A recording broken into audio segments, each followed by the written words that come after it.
இன்றைய சிறப்பு நிகழ்ச்சியில் நமக்கு டி.ஆர். ரமேஷ் அவர்கள் பெரிய புராண சொற்பொழிவில் தொடர் சொற்பொழிவை நிகழ்த்தியிருக்கிறார். அதற்கு முன்பாக முதலில் நாம் உலக இந்து செய்தி மடலை செவிமடுப்போம். இதோ லண்டனிலிருந்து வைஷ்ணவி ஆனந்த் வழங்குகிறார்.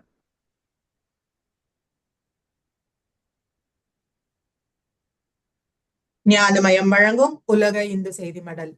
செய்திகளை தொகுத்தவர் லண்டன் சுவாமிநாதன். லண்டன் மாநகரிலிருந்து வைஷ்ணவி ஆனந்த் வாசித்து வழங்கும் செய்தி மடல். அனைவருக்கும் வணக்கம். இன்று ஞாயிற்றுக்கிழமை நவம்பர் மாதம் 2ஆம் தேதி 2025ஆம் ஆண்டு. முதலில் தேசிய செய்திகள். சுவாமி தயானந்த சரஸ்வதியின் ஆரிய சமாஜம் அமைப்பு வேத பாரம்பரியத்தை பாதுகாத்தது. பிரதமர் மோடி சொற்பொழிவு. சமூக சீர்திருத்தவாதி சுவாமி தயானந்த சரஸ்வதியால் உருவாக்கப்பட்ட ஆரிய சமாஜம் அமைப்பு இந்தியாவின் வேத பாரம்பரியத்தை பாதுகாத்ததாக பிரதமர் மோடி தெரிவித்துள்ளார். ஆரிய சமாஜம் அமைப்பு உருவாக்கப்பட்டது 150வது ஆண்டு தினம் மற்றும் தயானந்த சரஸ்வதியின் 200வது பிறந்த நாளையொட்டி டெல்லியில் சர்வதேச ஆரிய சம்மேளனம் என்ற தலைப்பில் 4 நாள் நிகழ்ச்சி நடைபெற்று வருகிறது. இதில் பங்கேற்று பேசிய பிரதமர் மோடி, ஆரிய சமாஜம் அமைப்பானது இந்தியாவின் வேத பாரம்பரியத்தை காப்பாற்றுவதில் முக்கிய பங்காற்றுவதாக தெரிவித்தார். சமூக சீர்திருத்தங்களை முன்னெடுத்ததுடன் சுதந்திர போராட்டத்தில் ஈடுபட பல்வேறு தியாகிகளுக்கும் ஆரிய சமாஜம் அமைப்பு ஊக்கமளித்ததாக கூறிய பிரதமர் மோடி, இந்தியாவுக்கு எதிரான சித்தாந்தங்களை ஆரிய சமாஜம் எதிர்த்து வந்துள்ளதாகவும் தெரிவித்தார். காசியில் 10 மாடி தர்ம சத்திரம் துணை ஜனாதிபதி திறந்து வைத்தார். பிரதமர் மோடி மற்றும் யோகி ஆதித்யநாத் ஆகியோரால் மிகப்பெரிய மாற்றம் ஏற்பட்டுள்ளதாக குடியரசு துணைத் தலைவர் சி.பி. ராதாகிருஷ்ணன் தெரிவித்துள்ளார். உத்தரப்பிரதேச மாநிலம் காசியில் நாட்டுக்கோட்டை நகரத்தார் சமுதாயத்தால் ரூபாய் 60 கோடி செலவில் கட்டப்பட்ட 10 மாடிகள் கொண்ட பிரம்மாண்ட சத்திரத்தை திறந்து வைத்து பேசிய குடியரசு துணைத் தலைவர் சி.பி. ராதாகிருஷ்ணன், 25 ஆண்டுகளுக்கு முன்பு இருந்த காசிக்கும் தற்போது இருக்கும் காசிக்கும் இடையே மிகப்பெரிய மாற்றம் ஏற்பட்டுள்ளதாக கூறினார். இந்த மாற்றம் பிரதமர் மோடி மற்றும் உத்தரப்பிரதேச மாநில முதலமைச்சர் யோகி ஆதித்யநாத் ஆகிய இரு கர்மயோகிகளால் சாத்தியமானது என்று புகழாரம் சூட்டினார். திறப்பு விழாவில் துணை ஜனாதிபதி சி.பி. ராதாகிருஷ்ணன் பேசியதாவது, தர்மத்தின் வாழ்வதனை சூதுகவும் அது மீண்டும் வெல்லும். இனி இதில் யாருக்கும் சந்தேகம் வேண்டாம். அதற்கு ஆதாரமாக தான் இந்த பிரம்மாண்ட கட்டிடம் இந்த இடத்தில் எழுப்பியுள்ளது. யாரால் ஆக்கிரமிக்கப்பட்டாலும் அது காலத்தை கடந்து பல வருடங்கள் ஆனாலும் நீதியும் சத்தியமும் மீண்டும் நிலைநாட்டப்படும் என்பதை தான் இது காட்டுகிறது. 2020 எம்பியாக காசிக்கு வந்தேன். பிரதமர் மோடி காசியின் வேட்பாளராக முதல் முறை போட்டியிட்ட நேரத்தில் தேர்தல் வேலைக்காக இங்கு வந்தேன். கிராமத்தில் ஒரு வாக்காளரிடம் பேசும்போது அவர் இங்கு எந்த மாற்றமும் வரப்போவது இல்லை என்றார். ஆனால் 25 ஆண்டுகளுக்கு முன்பு இருந்த காசிக்கும் இப்போதுள்ள காசிக்கும் சம்பந்தமே இல்லை. மகத்தான மாற்றங்களுக்கு சொந்தமாக மாறியிருக்கிறது. இதற்கு பிரதமர் மோடியும் முதல்வர் யோகி ஆதித்யநாத்தும் காரணம். மனதும் முயற்சியும் இருந்தால் உலகத்தில் முடியாதது எதுவும் இல்லை. பெருமை. ரூபாய் 60 கோடியில் தர்மசத்திரம் எழுந்து நிற்கிறது. இதற்கு கடன் வாங்கவில்லை, நன்கொடையால் சாத்தியமாகி இருக்கிறது. அப்படி இனிய கட்டடத்தை, கலாச்சார இணைப்பை காசிக்கும் தமிழகத்துக்கும் இணைப்பை உருவாக்கும் இந்த விழாவில் கலந்து கொள்வதில் பெருமை கொள்கிறேன், மகிழ்ச்சி அடைகிறேன். சிவனிடம் இருப்பிடமாக முதலாவதாக வருவது காசிதான்.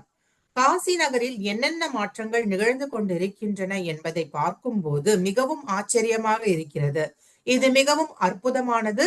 இந்த மாற்றம் பிரதமர் மோடியின் பிரியத்தையும் முயற்சியையும் பிரதிபலிக்கிறது. யோகி அரசின் முயற்சி காரணமாக இந்த மாற்றங்கள் அரங்கேறியுள்ளன. சமஸ்கிருதத்தை எதிர்ப்பதால் தமிழ் வளர முடியாது. துணை ஜனாதிபதி சி.பி. ராதாகிருஷ்ணன் பேச்சு. கோவை பேரூர் ஆதீனம் 24ஆம் பட்டம் சாந்தலிங்க ராமசுவாமி அடிகளாரின் 100ஆண்டு நிறைவு புகழரங்கம் விழா பேரூர் ஆதீன மடத்தில் உள்ள முத்தமிழரங்கத்தில் நேற்று நடந்தது.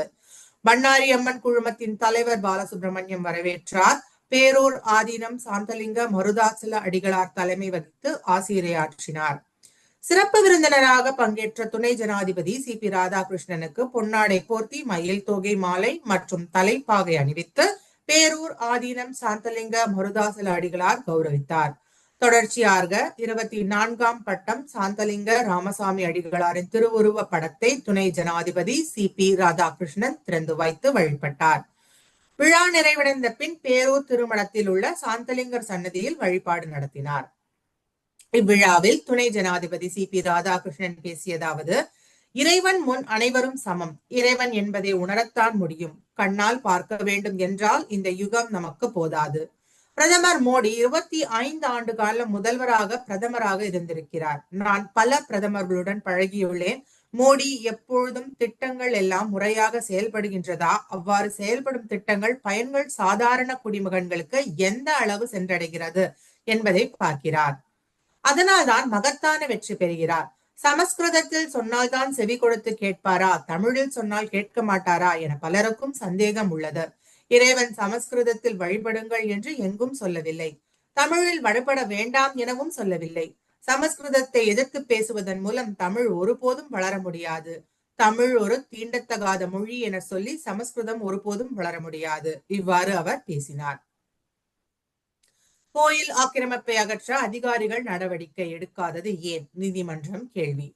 கரூர் வெண்ணெய்மலை பாலசுப்பிரமணிய சுவாமி கோவிலுக்கு சொந்தமான நிலத்தில் உள்ள ஆக்கிரமிப்புகளை அகற்றுவது தொடர்பான வழக்கு ஒத்திவைக்கப்பட்டுள்ளது.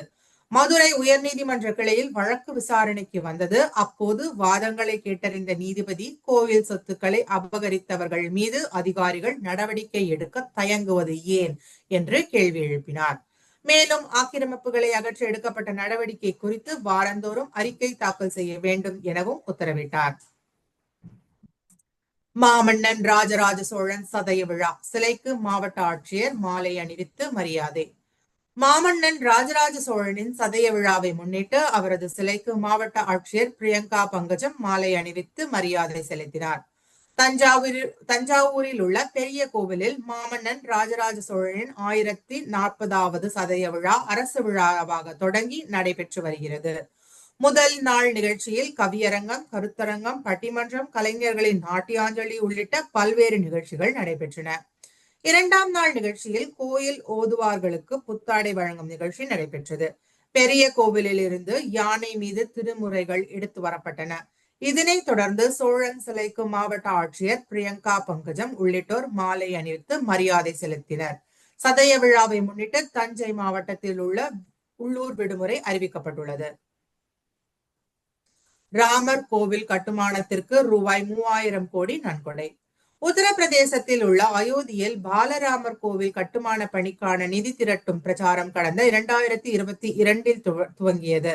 கடந்த ஆண்டு ஜனவரி 22ஆம் தேதி கோவில் கும்பாபிஷேகம் நடத்தப்பட்டு பாலராமர் சிலை பிரதிஷ்டை செய்யப்பட்டது. நவம்பர் 25 கோவில் கொடியேற்று விழா நடக்கிறது.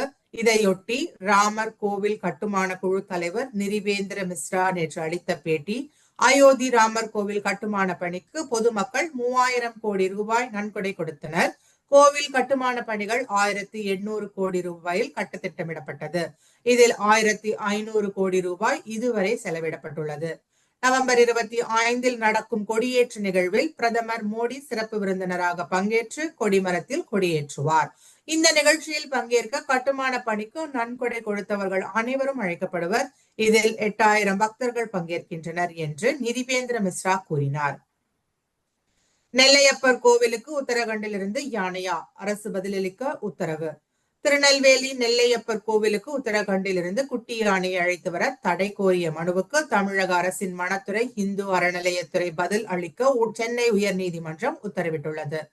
சென்னையை சேர்ந்த பீப்புள் ஃபார் கேட்டில் இன் இந்தியா என்ற தன்னார்வ தொண்டு நிறுவனம் சென்னை உயர்நீதிமன்றத்தில் தாக்கல் செய்த மனு.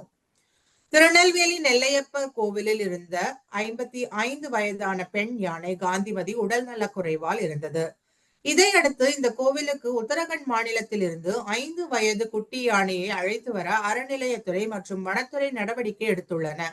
உத்தரகண்ட் வனத்துறை சரணாலயத்தில் பராமரிக்கப்பட்டும் குட்டி யானை தாயிடம் இருந்து அதன் கூட்டத்தில் இருந்தும் பிரித்து கொண்டு வரப்பட உள்ளது. யானைகள் வைத்துக் கொள்ள தனிநபர்களுக்கும் கோவில்களுக்கும் உரிமம் வழங்கக்கூடாது என உச்சநீதிமன்றம், சென்னை உயர்நீதிமன்றம் உத்தரவிட்டுள்ளன. எனவே உத்தரகண்டில் இருந்து குட்டி யானையை அழைத்து வர தடை விதிக்க வேண்டும். கோவில் விழாக்களுக்கு இயந்திர யானைகளை பயன்படுத்த உத்தரவிட வேண்டும். ஆயிரக்கணக்கான கிலோமீட்டர் தொலைவில் இருந்து குட்டி யானை அழைத்து வரும் முடிவை கைவிடக் கோரி அளித்த மனுவை பரிசீலிக்க உத்தரவிட வேண்டும் என்று இவ்வாறு அதில் கூறப்பட்டுள்ளது. இந்த மனு தலைமை நீதிபதி MM ஸ்ரீவத்சவா, நீதிபதி G அருள்முருகன் அடங்கிய அமர்வு முன் நேற்று விசாரணைக்கு வந்தது. இரு தரப்பு வாதத்துக்கு பின் தலைமை நீதிபதி, தமிழகத்தில் யானைகளின் எண்ணிக்கை அதிகரித்துள்ளது மகிழ்ச்சி அளிக்கிறது. இது குறிப்பிடத்தக்க வளர்ச்சிக்கு சமம். இருப்பினும் நாட்டின் பிற மாநிலங்களில் இதுபோன்ற நிலை இல்லை என வருத்தம் தெரிவித்தார். இதையடுத்து நீதிபதிகள் இந்த மனுவுக்கு தமிழக வனத்துறை, இந்து அறநிலையத்துறை மற்றும் கோவில் நிர்வாகம் பதில் அளிக்க உத்தரவிட்டு வழக்கை தள்ளி வைத்தனர். கோவில் மடங்கள் சொத்துக்கள் விவரங்களை இணையத்தில் பதிவேற்றம் செய்வதில் தயக்கம் ஏன்? அறநிலையத்துறைக்கு ஹைகோர்ட் கேள்வி. கோவில்கள், மடங்களின் சொத்துக்கள் தொடர்பான விவரங்களை இணையதளத்தில் பதிவேற்றுவதில் அறநிலையத்துறை தயக்கம் காட்டுவது ஏன் என சென்னை உயர்நீதிமன்றம் கேள்வி எழுப்பியுள்ளது. கோவில்கள், மடங்கள், இந்து மத கட்டளைகளின் நிதி மற்றும் சொத்துக்கள் குறித்த அரசாணைகள், டெண்டர் அறிவிப்புகள், அனுமதிக்கான உத்தரவு போன்றவற்றை உடனுக்குடன் பொதுவெளியில் பொதுமக்கள் அறிந்து கொள்ளும் வகையில் அறநிலையத்துறை இணையதளத்தில் பதிவேற்ற செய்ய உத்தரவிடக் கோரி சென்னை மயிலாப்பூரை சேர்ந்த இண்டிக் கலெக்டிவ் அறக்கட்டளை நிர்வாகி TR ரமேஷ் மனு தாக்கல் செய்தார். இந்த மனு நீதிபதி V லட்சுமி நாராயணன் முன் விசாரணைக்கு வந்தது.